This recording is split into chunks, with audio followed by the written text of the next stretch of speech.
All right, welcome everyone to today's acceleration class. We'll be going through questions, so GAMSAT style questions today, as we're making that shift now with the classes that we do, focusing more on reasoning, focusing more on how we can approach GAMSAT style questions. So that will be the focus of today. And in particular, we will look at elimination, the elimination method, as a way of getting to an answer. So I'll talk a little bit about that as we go. But the main thing I want you to realize is the questions that I've prepared, you might have not encountered these topics before, or they'd be different to what you've seen before. So it's a good chance for you to go in kind of blind and read the information that's given and try to work through it and reason through it. There's very little pre-existing knowledge that you need to know because it's all been given to you in the questions. So try to use that approach and try to use it as you go ahead with all the questions you do. Try to go in blind and see if it's like section 1, you go in kind of blind, you don't know what passage they'll give you, you don't know what poem they'll give you, but you go in blind with an open mind to understand the information that's given, and that's what we want to do for section 3 as well. So a lot of the times when we are looking at questions in the GAMSAT, we have a stimulus and we have, a question and you've got A, B, C, D. And often if it's a calculation question, you can easily, just put in the numbers and get an answer, and your answer matches exactly one of the options that's given. However, a lot of the times when we're working through these questions, we're also thinking about which options are not correct, okay? And the process of ruling out options is just as strong as the process of ruling in. And this is while you are doing the GAMSAT, but also when you're studying. You want to think about, why is this option not correct? Do I have enough evidence to support the fact that this isn't a correct answer? Okay, so it's a good way to check that you're also sure about your answer, because if everything else you can justify as being incorrect, then it increases the confidence you have with your answer. And it's also a good way to develop your reasoning skills, because if you're actively trying to think about, well, why is this incorrect? You're trying to fully understand the information given to you and see if what you have in the question matches up with the information. Now, there's always a couple of subtle rules with the elimination method, generally, but not always. There's options with strong words such as never, must, always, has to be, can generally be ruled out, not always. Sometimes, and don't rule them out because they have these words. Sometimes these options might be correct, right? If there's a condition that's given that says, dogs always have eyes, and the option has something as strong as that, pick it. But generally try to stay away from this, or think twice before you select an option with these words in them. The other thing is, if the information is not provided in the text and cannot be inferred. So sometimes you won't have the information given, but you can make ties between different things. You can make a tie between the diagram and the text, or the diagram and the equation, and come to a conclusion, an educated conclusion. That's okay. But if you really can't get that piece of information, or you can't, that you have to make a couple of assumptions to get to that option, it's usually not this. Usually you can lean towards not picking it as the right option.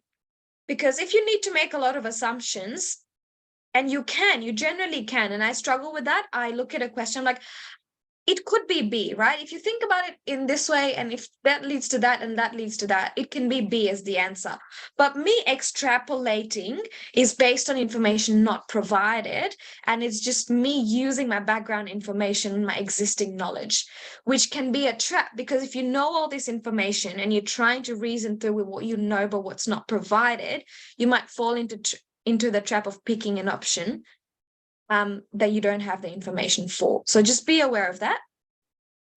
The other thing is there will be options that you can immediately eliminate, such as if you expect, some of it will be logical. So if you expect, the mass of a box to be heavier than a mass of a feather, you eliminate options that say otherwise. So it's a lot about logic, okay, what makes logical sense. But it's also about thinking about, well, do I expect this to increase or do I expect this to decrease? If you expect it to increase, you can eliminate options that say otherwise.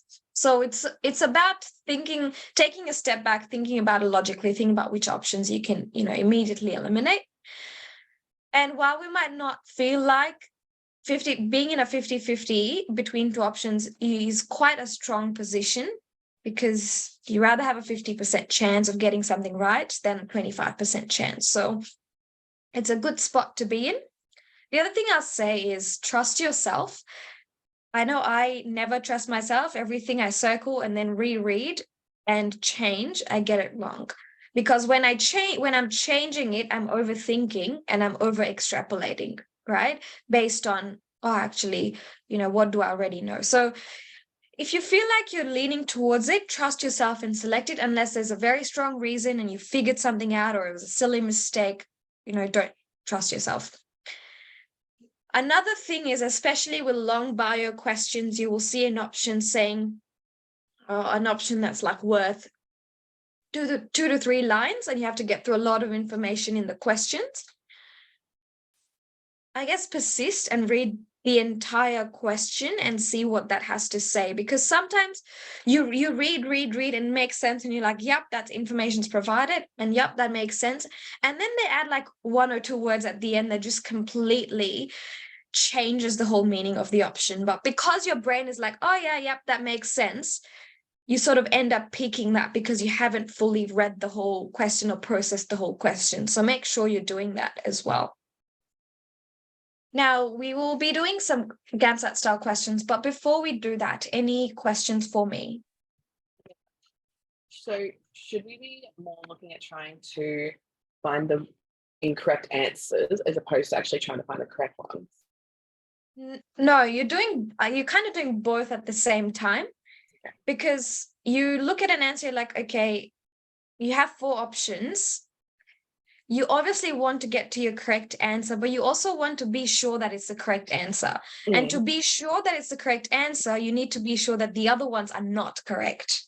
Yeah. Right? So it's your mind is working in 2 ways. You're seeking the correct one and, making sure you're eliminating the other ones.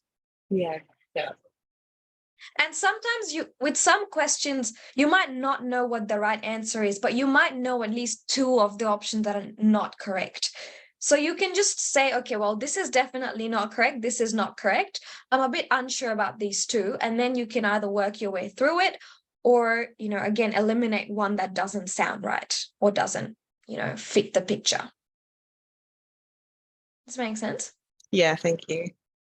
Awesome. Any other questions? Okay. Now, because these questions go over a series of slides, and I don't want to put you through me flipping slides every now and then, I've collected them in a Google Doc. So let me know if you can access it and see the questions.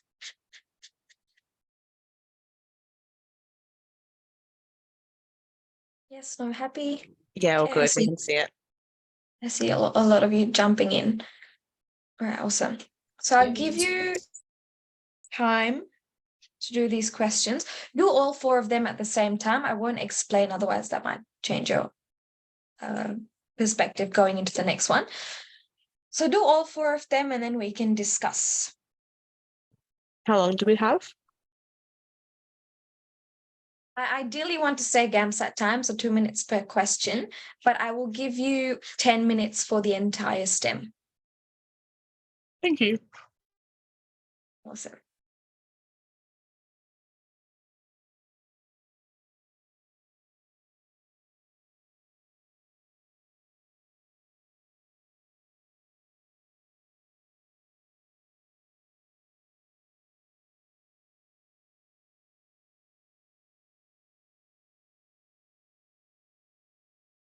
Okay, for us that have just joined, we're just doing the first stimulus on the Google Doc. So I've sent it in the chat. Just 10 minutes to do the full questions and then we can discuss.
Got about a minute.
All right, that's time up. How are we going? Have we finished? Have we not? Where have we reached? I mean, I've finished, but I don't know. Sorry? Oh, sorry, I've finished, but I feel like I'm a bit like on the edge of some answers because I got to the 50-50, but yeah. That's all good. Anyone else finished? Actually, anyone not finished? Yeah, me. I haven't answered any. Okay. Anyone I halfway? have finished, but I partially guessed 90% of them because I was like, well, this seems like okay, close-ish, and it seems okay. So it's all guessed, other than, yeah. Okay. So some kind of some 50-50, some finished, some not finished. Okay. Let's talk about our answers. Okay, let's do this.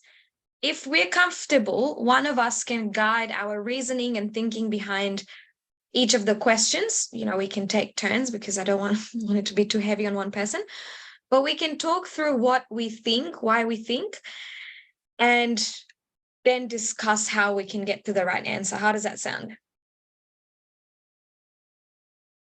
Okay. Yeah, sounds fine to me. Yeah, because I know if I do the talking, it'll be easy to say, yep, that makes sense. But I think once we explain it ourselves, we can sort of figure out where we went wrong or where we, could have done better. All right, so question 1, which one of the following statements is not incorrect? What answers do we have for this? Here I'll go. I chose A. Okay. This was kind of one where I had to like look back to the text, but I'm not even 100% sure if it's correct. But with it saying like lower frequency waves will diffract less than waves with higher frequencies. Like it said something in the text about like the larger the frequency, the more it will diffract. So I was like, okay, that may be something that's right, unless I read it incorrectly. And then the other reason why I chose that one was mainly because I sort of eliminated C and D and sort of just stuck with A and B and was going through those two. Okay, so we've eliminated. Okay, before we talk about that, anyone else got A or B or any other option? Can pop it in the chat. You got B, Simon. Okay. Okay. Did you want to explain how you got B, Simon? Yeah, sure. I was going with the part where it said the proportionality from between diffraction and wavelength, and wavelength and frequency are kind of opposite. So I kind of just inverted. If there's a low frequency, there'll be high, or low frequency waves will diffract more than higher frequency waves. Perfect. Good job. Awesome. The answer is B. We'll talk about why that's the case. So if we have a look, actually, can we all see, because the Google Docs are live Google Doc, can you see me like highlight things on the document? Yes. Yeah. Awesome. All right, so I will, or maybe I'll share that to explain.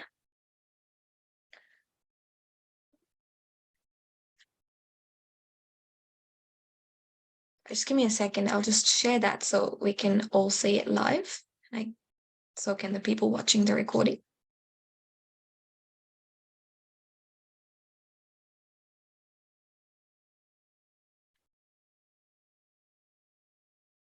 Okay. Can you see it live on my screen? Screen I'm sharing? Yes. Yeah. All right, perfect. So the question asking us for the correct statement, first of all, right? Because not incorrect is correct. So in your brain, when you read double negative, just cancel it out and look for the correct statement.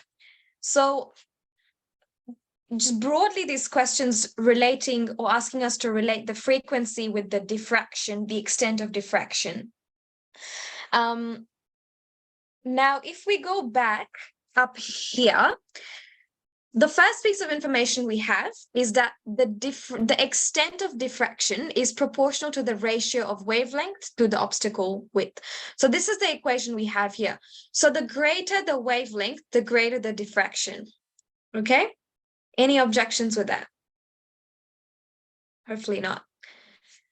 Now, so that's one thing we already know, that the greater the wavelength, the greater the diffraction. Now, the question asking us about has got frequency in it, right? So this equation doesn't tell us anything about frequency. But if we go up, we can see here that the speed of the light traveling is the product of the frequency. So if the speed of light is v,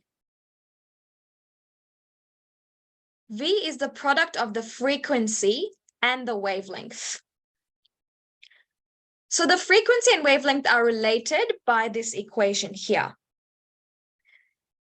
Now, if we had to make frequency the subject, your frequency would essentially be 1 over your speed of light over your wavelength, which means the greater the frequency, the lower the wavelength, because they're reciprocal to one another.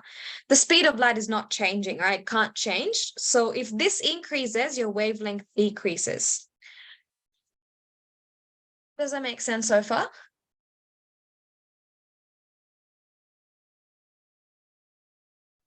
Not really. Can you explain it in a different way? Okay, so we know that the greater the wavelength, the greater the diffraction, but this is not telling us anything about the frequency. However, we want to look for where the word frequency is mentioned in this, this whole blob of text given to us. And the only place frequency is mentioned is here, where they talk about the speed of light being the product of the frequency and the wavelength. So that's essentially an equation in that's worded and not given as a true, an equation with these letters. But what we can do is we can make an equation here saying the speed of light is the product, so is equal to the frequency and the wavelength, which is that. So we already know that frequency and wavelength are somewhat related, right? This equation relates them together.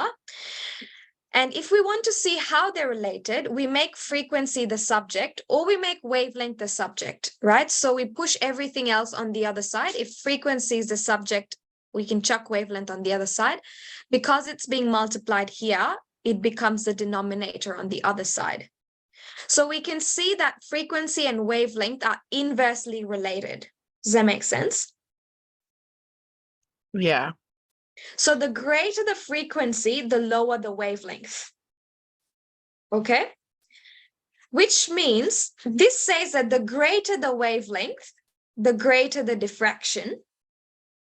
Okay? But the greater the wavelength, the lower the frequency.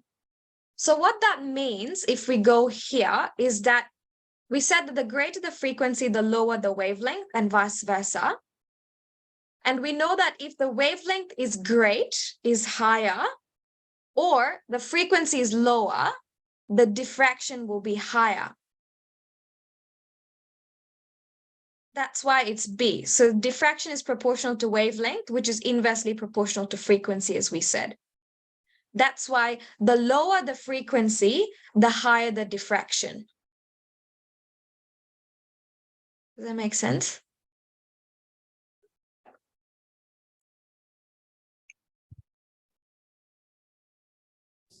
Yes, that makes sense.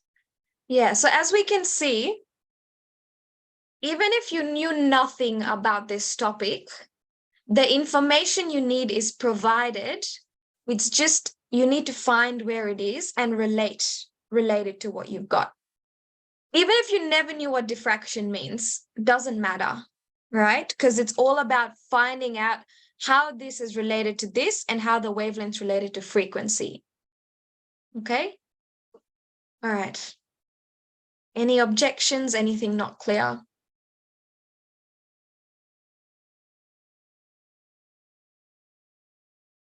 Okay. Now, question 2. Sorry.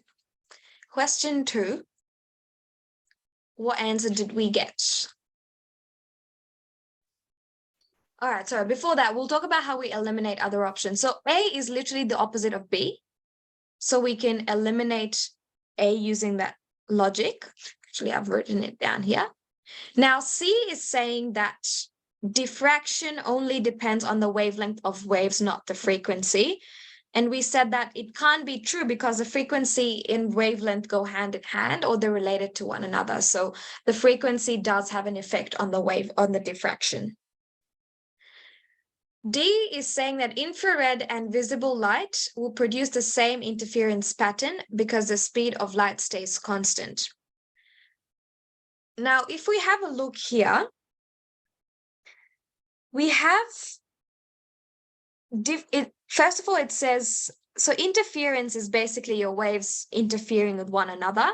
And once they do that, they produce these light and dark bands. And this sentence here says that shorter wavelengths enable more precise wavefront interactions, which affects the way these bands are spaced. Now, if we go to infrared and visible light, we can see that in this diagram, there's a difference in the wavelength between the different forms of light. So visible light here has these wavelengths ranging from 380 to 780 nanometers, or meters and nanometers, whereas infrared light has a different wavelength. So because they have different wavelengths, they will have different patterns of interference. Okay, that's why we can eliminate D. Yes, and the other trap is a double negative. So when you read not incorrect, your brain somehow, I don't know why, it just convinces you that you're looking for the incorrect option, but you're not. You're looking for the correct option. Okay, so when you see double negatives, just force your brain to look for the correct option. Okay, it's a bit hard, but just train it consciously and then double check, is my answer B linking with a not incorrect answer? And then I guess it's a good check for yourself. All right, next question. What do we have for question 2? I got a really large answer, but I trusted the maths, and that's why I got C. You got C. Okay. Do you want to explain how you got C? Well, I used the equation that you derive from the stem. So V equals F lambda to find lambda, the wavelength. Good. By dividing 3 by 10 to the 8 divided by 2, you get 1.5. Good. And then because we need to just convert the other 2 into meters, the centimeters will be 0.25 and the millimeters was 3 by 10 to the -3. Good. And then if you do some maths, I ended up at that answer. C. Good job. Awesome work.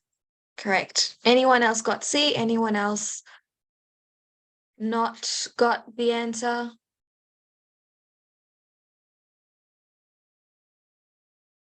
Okay. I'll just go through my slides, actually, just for the people that just joined. We're going through some questions that are on the Google Doc here. We've done the first lot. I'm just walking through it, so you can just listen in a little bit. Question 2. So that's absolutely correct. So we have been given the frequency, and we've been given the distance and the slit separation. We know that in order to find the fringe spacing, which is x, right, we need the wavelength and these two. We don't have the wavelength, we have the frequency. So based on the equation that we saw up here, relating the speed and the frequency and the wavelength, we can find out the wavelength of light using this formula. And once we found the wavelength, we can plug it in this equation to get an answer. Now, as Juliet said, you need to make sure you're converting everything to meters, because as you can see here, everything is in meters. Every value that you plug in has to be in meters. So you make sure you're converting all of that into meters and plugging it in, and you should get an answer of 125 meters. Does that make sense?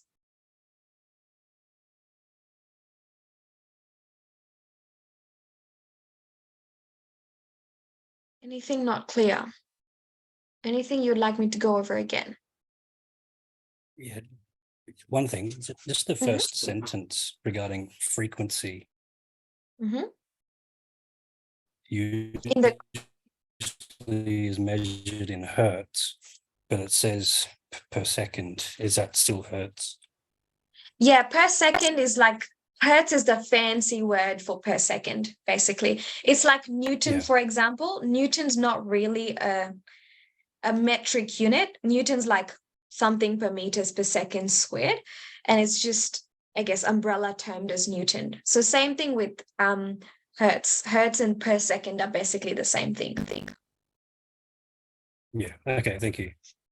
No worries.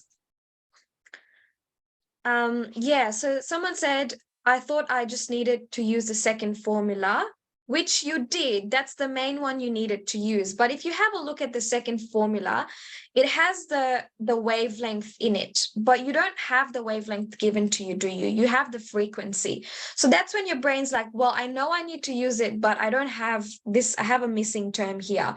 Then you think about, well, how do I get to this wavelength? Is there any other information here that will lead me down to calculate the wavelength? And then you look at either the other equation that's given, pretty useless because we know nothing about that. Neither do we know the diffraction extent. And then you look at the text itself. Sometimes the text will have an equation hidden. And as we said, this is your hidden equation. Okay, so you need to be thinking about, okay, I don't have this, how do I get there? Okay, so once again, it's about how you using the information given to you. Okay, number 3. Kind of showed the answer, but anyone get an answer for number 3?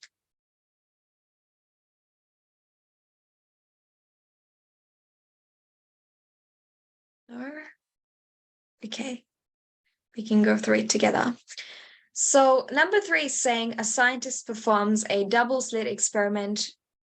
Okay, we've got a B from Juliet for number 3. I also chose B, but I'm not sure if it's correct. I kind of just partially eliminated from what I knew. Okay, so this is a situation where we've both gotten correct answers. So the answer is B. Does anyone want to explain? Because you're correct.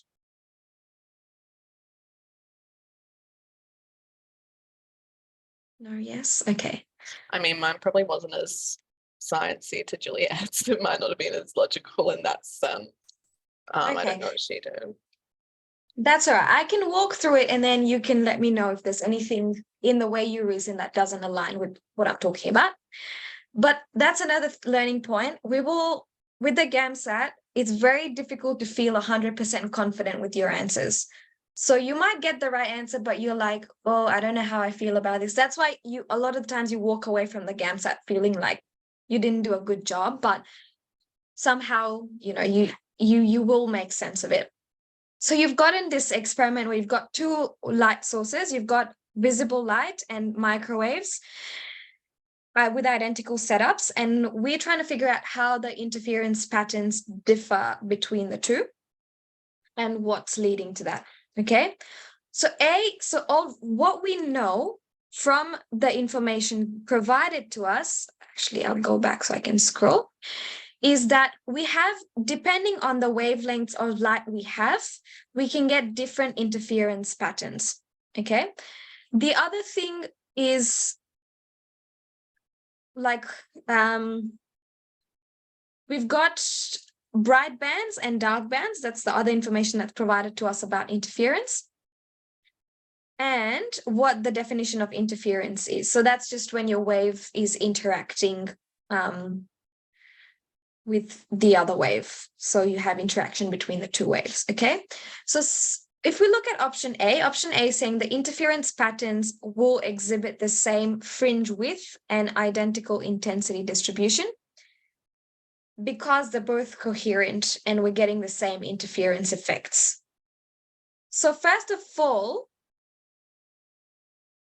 based on the information, we've already said that depending on the wavelength of light, you will see different interference patterns on this screen. Okay, and we know that the wavelengths of the two lights, 550 and 3 centimeters, are different. So we wouldn't expect similar interference patterns and identical intensities. Okay, so we can eliminate A. If we have a look at, we'll come back to B. C is saying visible light will exhibit broad fringes compared to microwaves because of differences in wavelengths. Now, possible, right? So this is saying that, okay, there will be a difference in pattern in the fringes, but this will be broader than the other. So I guess if it comes to using your elimination mindset, you look at A and you're like, A is saying that there will be the same patterns, which we can automatically eliminate because we know the information saying otherwise. Okay. C makes sense. Yep, they will be different.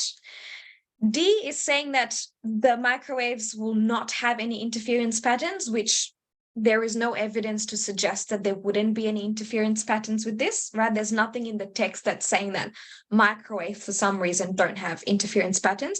So we can already eliminate without even doing much thinking. We can eliminate D and we can eliminate A. Okay. Now C is saying that you have broad fringes of visible light compared to microwaves.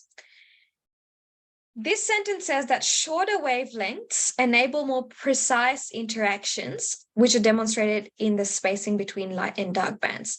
So the more precise the interactions are, we would expect the fringes to be much more like narrowly spaced because you're getting very focused interaction and therefore you have your light and dark bands very thin as opposed to broad. Okay. And we see that with shorter wavelengths. Now, whether you're looking at, you don't have microwaves here, but you've been given the wavelength of light having a shorter, being of a shorter value compared to the wavelength of microwaves. So because the wavelength of light is shorter, you would expect it to have narrower bands. This option C is saying that visible light will exhibit broad fringes, which we said is not the case, right? It's shorter wavelength, narrow fringes, more precise interactions. So we can eliminate C. Make sense?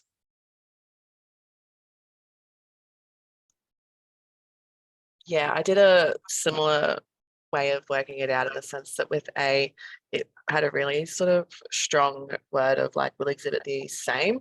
So I was like, well, an identical, like very strong word saying that two different things are going to have the same effect, which is very unlikely. And then D was kind of the same, but in the opposite sense, that it was just negating any possibility. And then C seemed very vague. And that's why I chose B. Yeah, so that's the thing. You've confidently eliminated your reasons for eliminating A and B are perfect, right? I wouldn't say anything about them. And then B and C just sounds vague, which is sometimes the logic we go with the answers we pick when in a 50-50 situation. It just doesn't sound right, doesn't feel right, and that's just like, you just hope your questions give you vibes like that, but sometimes it won't be that obvious. But as I guess you want to think about, well, this is B and C are kind of saying a bit little like opposite things. Then you want to think about, okay, where in the text am I getting this information from, or where in the text can I get this information from? And then you can narrow down. Any questions?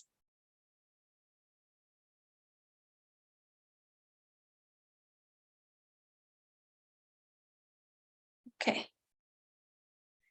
Right, number 4, bit of maths. What answers do we have?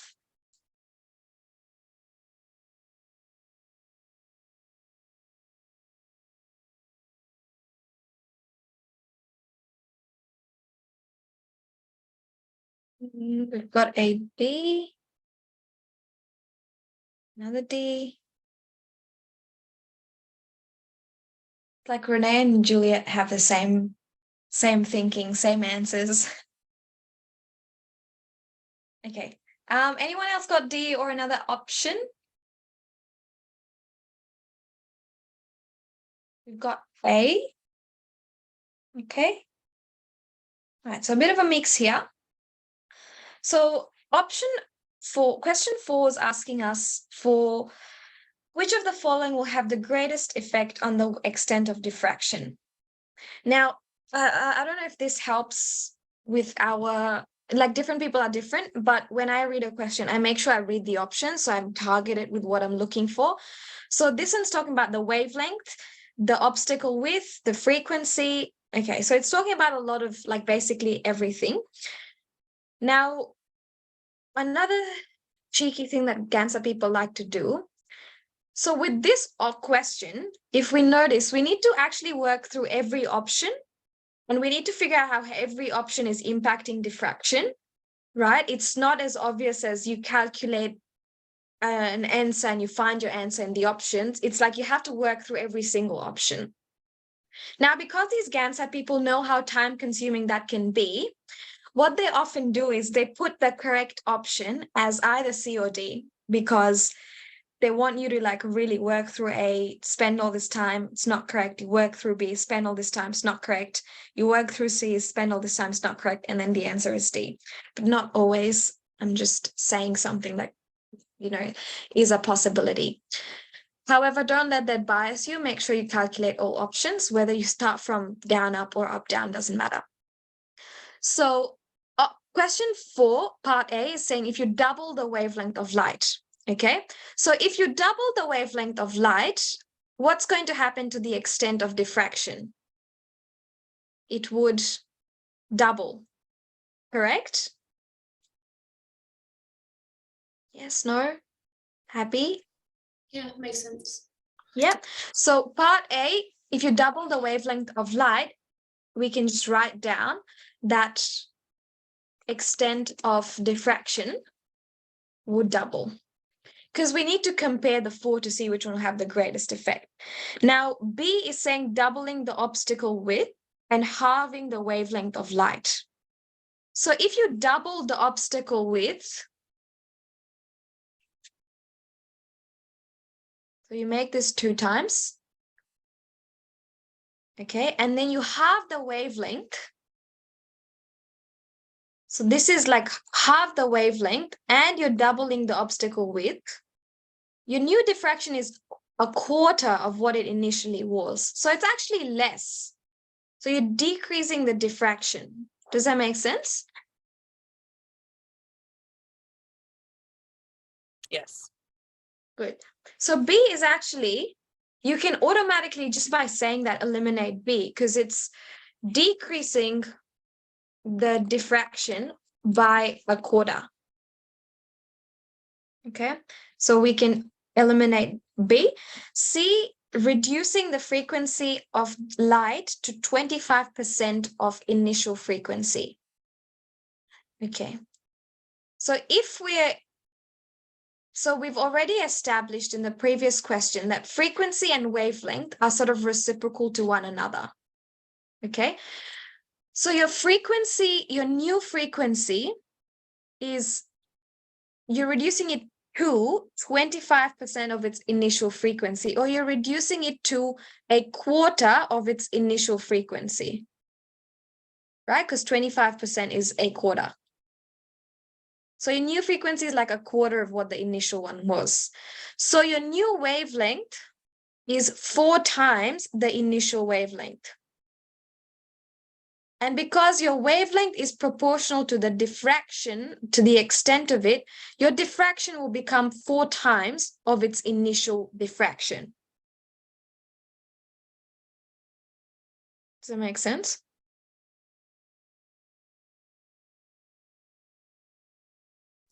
Yeah, that makes sense. Does anyone want me to go over it again? If it's okay, if you don't mind just going through just that last bit again, please. Yeah, for sure. So we've established that the new frequency is 1/4 times its initial. Because frequency and wavelength are inversely related, if frequency is 1/4 of its initial, wavelength would be 4 times its initial. Okay, and we've already said in the equation that the wavelength or the extent of diffraction is proportional to the wavelength. So if the wavelength is increasing by 4 times, right, it's 4 times of its initial, so would the diffraction be, right? Because they're directly proportional to one another. So your new diffraction will be 4 times its initial one. So it would increase by 4 times. Does that make sense now?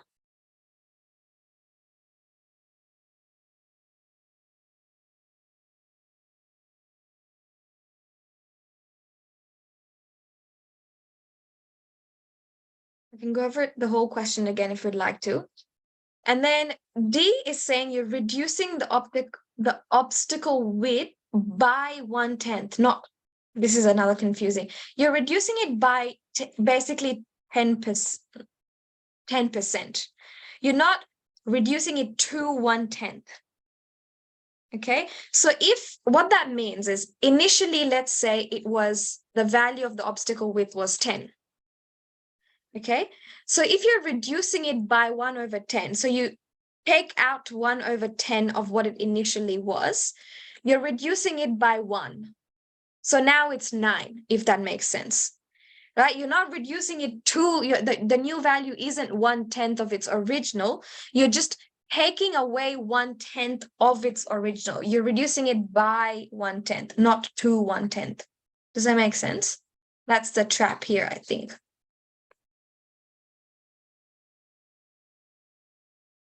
Yeah, so it's C, because if you're reducing it by 1/10, your new width would be, so if like the initial width was, just clear my drawings.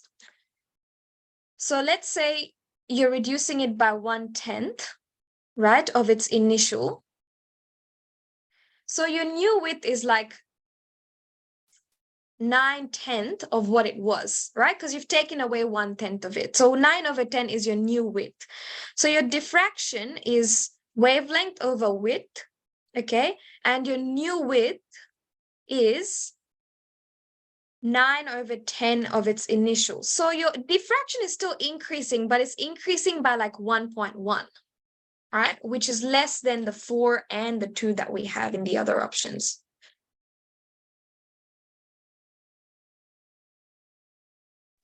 So sneaky. Yeah, so sneaky. So it's again one of those things where you have to make sure you're reading carefully what the question is saying, right? There's a difference between you decreasing it to 25% and decreasing it by 25%. two very different things, and outcomes of that will be very different as well. All right. Any questions here?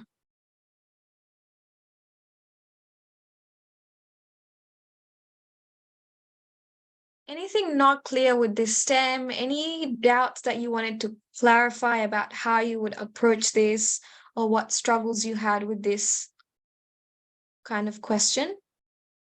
I'm just trying to picture actually what is happening with that last one in particular, like with the different ones. So I can understand that obviously with when you say that you're doubling the obstacle width, that you're going to then have like less of a spread.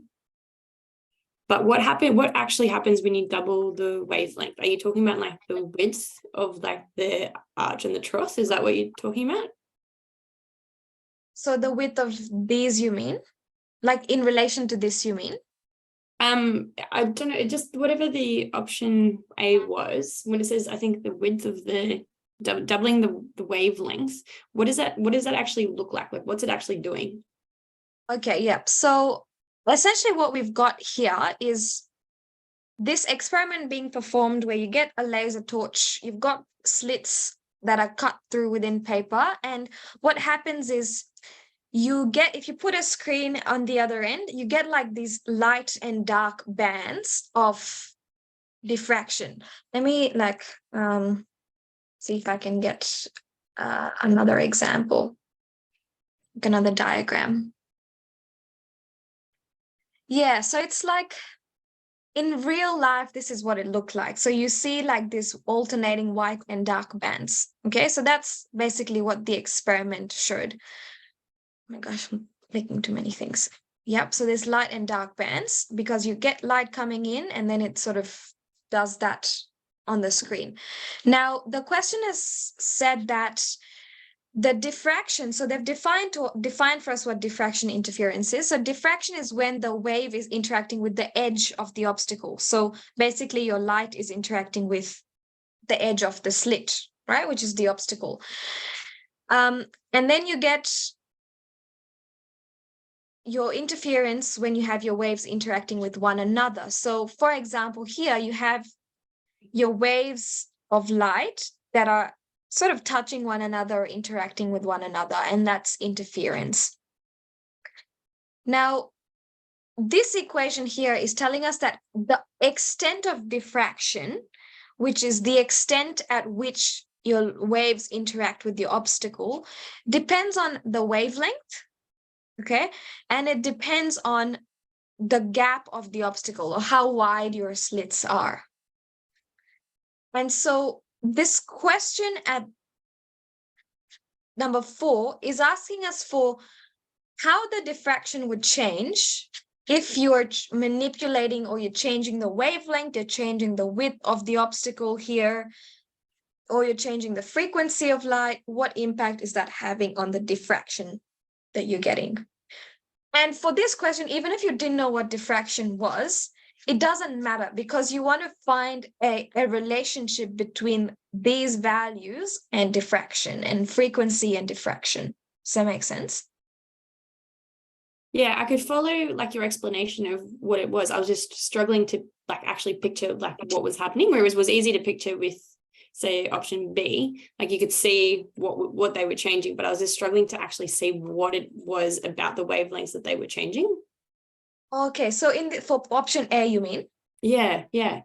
Yeah, so for option A, you're doubling the wavelength of light. Okay, so the lambda here is the wavelength. So if you double the wavelength, because diffraction and wavelength are directly proportional, if you double the wavelength, the diffraction will also double. Mm. Does that make sense? Yeah. So that's why with A, doubling the wavelength, the impact of that would be double the extent of diffraction. Okay. That clear it, or am I missing something? No, that's okay. I think it makes sense when you just look at the math. The obstacle one made more sense when you looked at like a diagram, if that makes sense. Like you could understand what they were talking about when you saw the diagram that you flicked to just before. I could see that there was like a wide gap that had like small refraction and then a narrow gap had a large refraction. But like in terms of the math, that concept makes sense, yeah. Yeah, Yeah, I think with this question, it's actually more because you're manipulating a lot, like each option's asking you to manipulate stuff and figure out the outcome. So it's more on the mathematical end of side because you're like looking at this equation, you're saying, okay, if I change this, how's this going to change? If I double this, if I, reduce this, what's the impact going to be on this? Which is, I don't know, somewhat easier to think about, at least in my brain, but it can be different. Because I'm only focusing on this one equation, whereas I don't know I don't have another diagram to show me how the slit patterns change when the wavelength changes or the width changes, right? And because I don't have that other thing to compare with, it's easier for me to use this as comparison. Yeah, that's helpful. Thank you. Yeah, and if you usually see, like, it's quite likely to get such a question in the GAMSAT, where you're testing out all options and seeing which one's correct. Often just focus on, okay, like what's happening here? What am I manipulating here? Let's think about what's changing and the impact of that. Any questions? I have a quick question about with those like tricky answers. Like I've done this before. I've done it like 3 or 4 times now in practice tests too. And it's always like, reducing it, like for this example, it was like reducing the obstacle width but like, because I skim read it, I think, and I just go, oh yeah, 1/1/10, that's 10. And therefore it's like, is there like, I don't know, do you like do something in your head when you're doing it, like to make it easier to read it, like with the double negatives, or read through it more carefully, I guess? Yeah, that's a good question, because when I was making, it took me like forever to make these questions because I wanted to like try to add in as much of these traps so you can be aware of them. I think the first thing is knowing that they will come up and knowing that they exist and knowing that you've fallen trapped to them. Because if you know that this is somewhere, like you've already fallen into the fire, you're not going to run there again. So with like double negatives, when I see a double negative, it's harder with the computer because you can't like annotate and just check it out and say true on the paper. But when I think just being very conscious when you read it, your brain will still trick you into picking the correct option. But I'd say, like, if you see something like that, write it down on your piece of paper, like in big bold letter, underline it, circle it. And when you're working through the thing, make sure you double check, okay, is my answer correlating to the fact that I'm looking for a not incorrect or a true option? Okay, if it's incorrect as well, make sure you underline that, because that's again another trap that you can fall into. I think other than being like super conscious about it, there isn't like a shortcut method, because you have to read it. You have to, figure out that this is what you're given. In terms of things like this, very easy trip ups, because like you don't read this being like, I need to understand every single word. You read it like, okay, I'm just reducing it by 1/10. And your brain's like, okay, it's 1/10, because you're in that mindset. But now you know that the questions that can trip you up are questions like this, where you're manipulating things, you're changing things by factors, you're changing things to factors. And so when you see this, I think if you're very conscious about the fact that, there's a difference between here and this is a point at which they can sort of trap me, you're making sure you're extra careful. So it's more about, that's the thing about the GAMSAT. It's less about like, some of you might know what the Young's double slit experiment was. Some of you might have never seen this before. But even if you've not seen this before, the information they're asking you here requires you to be meticulous with what you're reading, what you're thinking about, and how you're using the information given to you.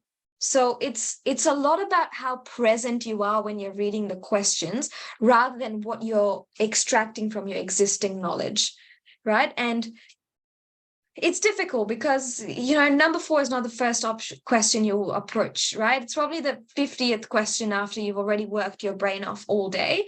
So it's quite difficult. But I think knowing the types of questions that you fall trap to are very important, or will be at least a guiding factor to sort of switch on your brain a little bit more, or tell yourself that you need to be a bit more careful.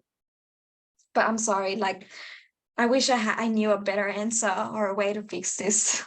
No, that's fine. As long as I'll just try to be more careful, because I do tend to skim read a lot.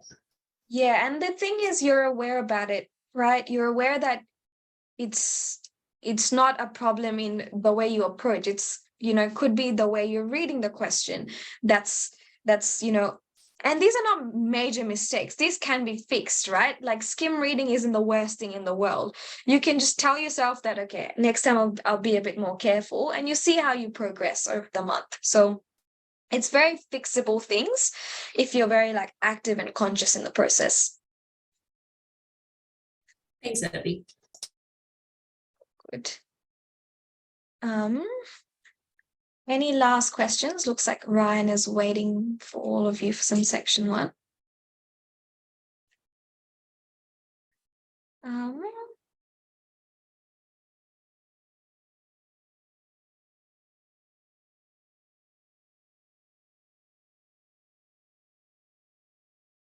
Okay, I'll pop in the feedback form.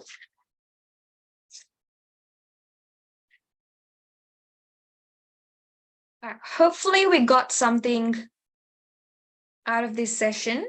I know when you do these questions and you feel like either you can't finish it on time or you're not getting things correct, it can feel like, oh, you're backtracking or you're not doing as well as you thought you would.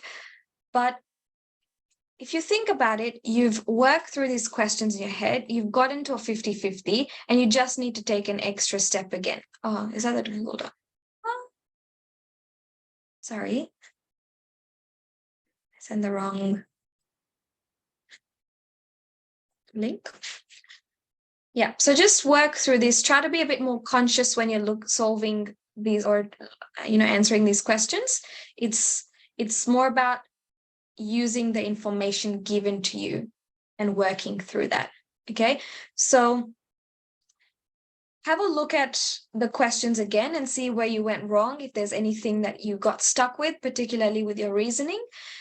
And, you know, see if, I guess, write down at least 3 things in terms of reasoning that you picked up from this session. Okay, what did you learn with regards to either elimination, or how to be careful, or what to look for, how to look for, things like that, and write it down, because from now on, you don't want to write down content. Your notes shouldn't be about the content. They should be about reasoning. Make sure to double check, but, you know, double negatives. By 2% is different from 2%. So I guess that's the approach you want to be taking now. All right. Any other questions? Are we happy? I ask if we're happy. I know it's a rough time to be happy, but hopefully it's all making a bit more sense.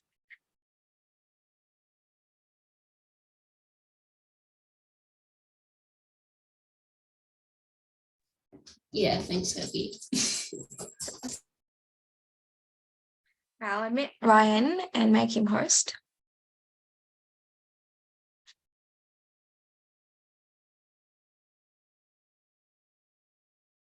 Hi, Ryan.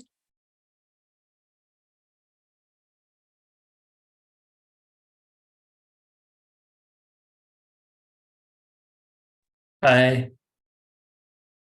I'll just make you host. How are you going? Okay. Yeah, good. How are you doing? Good. So I'll just stop recording.